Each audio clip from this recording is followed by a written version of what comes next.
Okay, I'll be doing some Surya Namaskaras. Okay, let's continue.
After Surya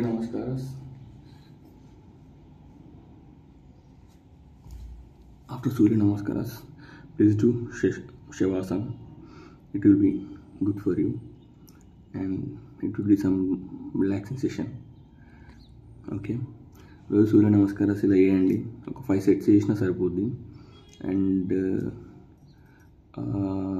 walking చేశాను ఇవాళ. And then exercises కొన్ని చేశాను. Just warm up లాగా కొన్ని చేస్తున్నాను.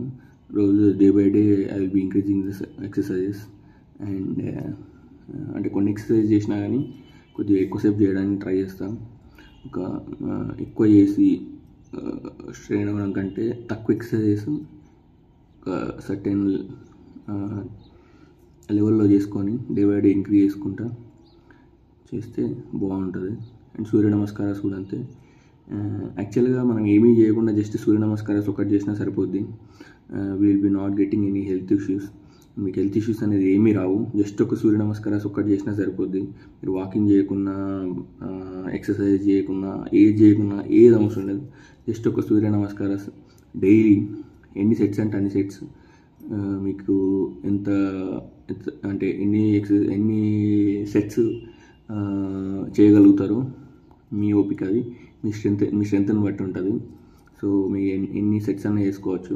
ఒక 1 సెట్ అనేది అలా ఉంటుంది అన్నమాట. మీరు చూసారు కదా సూర్య నమస్కారం స్టెప్స్ ఉంటాయి. ఆ స్టెప్స్ అన్ని కలిపితే ఒక సెట్ అవుతుంది. సో అట్లా ఎన్ని సెట్స్ చేసుకుంటే అంత బెటర్. సూర్య నమస్కారాలు ఒక్కటి చేసుకున్నా సరిపోద్ది. లేదు సూర్య నమస్కారాలు నేను చేయలేను అని అనుకుంటే మాత్రం వాకింగ్ చేయండి. అట్లీస్ట్ ఏదో ఒకటి అనేది చేయండి. నేనేమనుకున్నానంటే డైలీ వాకింగ్ అయిన తర్వాత ఎక్సర్సైజ్ తర్వాత యోగా తర్వాత ప్రాణాయామం తర్వాత మెడిటేషన్. దాంతో నా సెషన్ అనేది క్లోజ్ అవుద్ది. అండ్ రోజు నేను ఒక అధ్యాయం చదువుదామని అంటే భగవద్గీత అధ్యాయం చదువుదామని చెప్పేసి అని అనుకుంటున్నాను. And I will B start that. అది కూడా స్టార్ట్ చేస్తాను నేను. భగవద్గీత చదవడం కూడా స్టార్ట్ చేస్తాను నేను. యాక్చువల్లీ నాకు వచ్చు, but I will be starting again. Okay, right, bye. శివాసనం చేసేసి రిలాక్స్ అయ్యి దాని తర్వాత నేను ప్రాణాయామం చేస్తాను. I will be recording that session also. Okay.